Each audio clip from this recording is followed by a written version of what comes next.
Hi, I'm Stephanie, and you're listening to At Home with AI, relatable AI for regular people. If you've been using Gemini lately, you might have noticed that model selector tucked away in the bottom right of the chat that lets you choose between fast, thinking, and pro.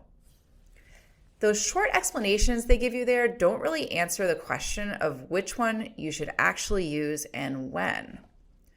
I find that tools like ChatGPT have plenty of resources out there explaining those different models, but I found there's a lot less about how to navigate Gemini's lineup. So I wanted to share my personal cheat sheet for picking the right model for the job. Here is my quick take. Use fast if you need it right now, use thinking if you need it right, and use pro if you need it deep.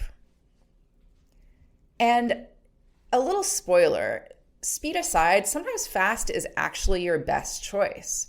Let's dive into why. So I'll start with a fast model. I almost always start here when I'm using Gemini.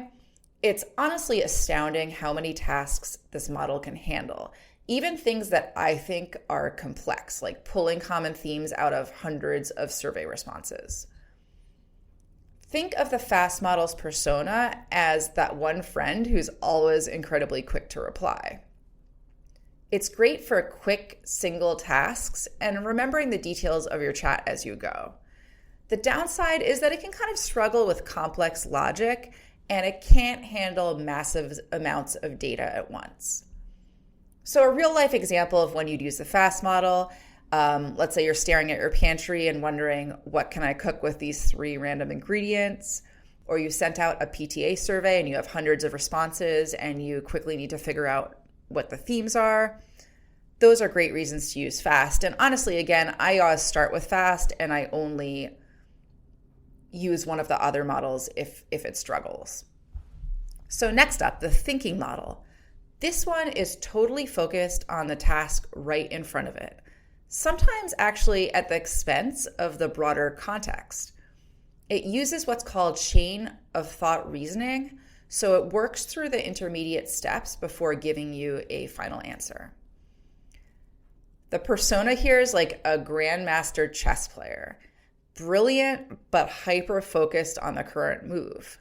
So it's great for tasks that have multiple steps or kind of tricky components. One of the downsides is the usage limits, but also it might kind of overthink a simple question. It's maybe a bit less conversational, and it sometimes can lose the thread of earlier parts of the conversation because it's so locked into the current problem. A real life example, like let's say you're trying to build a summer camp schedule that balances all of your different family preferences and your commitments. That's kind of a multi-step thing, right? It has to look at the schedules. It has to figure out a few things. So it's like a good example. Then you have pro. The real superpower of pro is the sheer volume of data it can process. I like to think of pro as a brilliant PhD student who has thousands of pages of reading stored in the back of her mind.